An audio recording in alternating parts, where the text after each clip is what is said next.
Philadelphia. And while many of us were out enjoying the beautiful day in the city, horrendous and unthinkable acts happened in a very popular local and tourist hangout. Acts that claims the lives of 3 people, we now know, and injured 12 others. On Saturday, June 4th, 2022, at approximately 11:31 p.m., multiple Philadelphia police officers were stationed on South Street when they heard multiple gunshots coming from the area of 400 South Street. 2 of these uniformed officers, who were assigned to the 200 block of South Street, proceeded to the area of 400 South Street from where they heard the gunshots.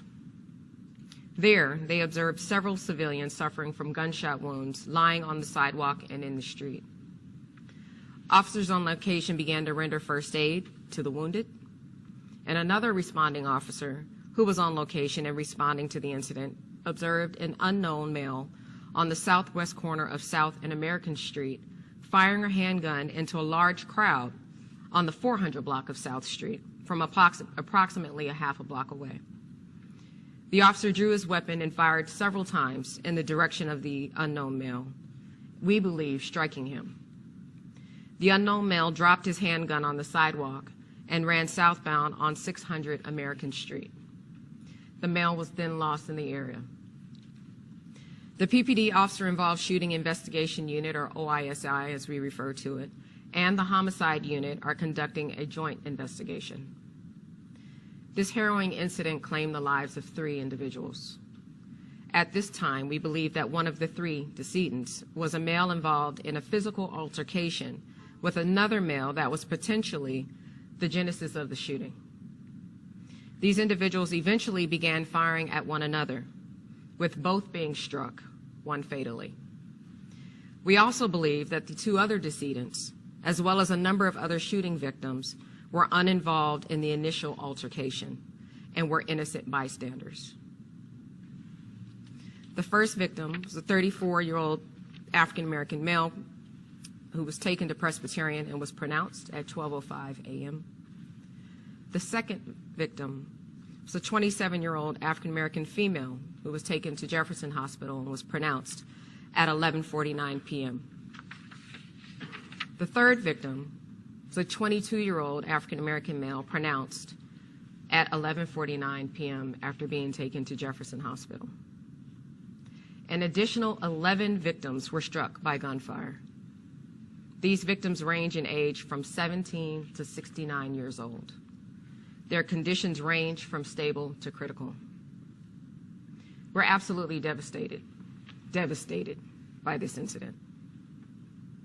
And we mourn the lives lost and the dozens and dozens of lives affected by this tragedy, not just here in the city, but obviously this is getting national attention.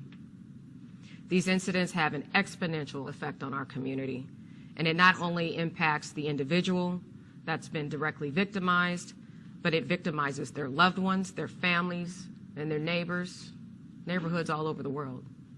It's unacceptable. It's beyond unacceptable.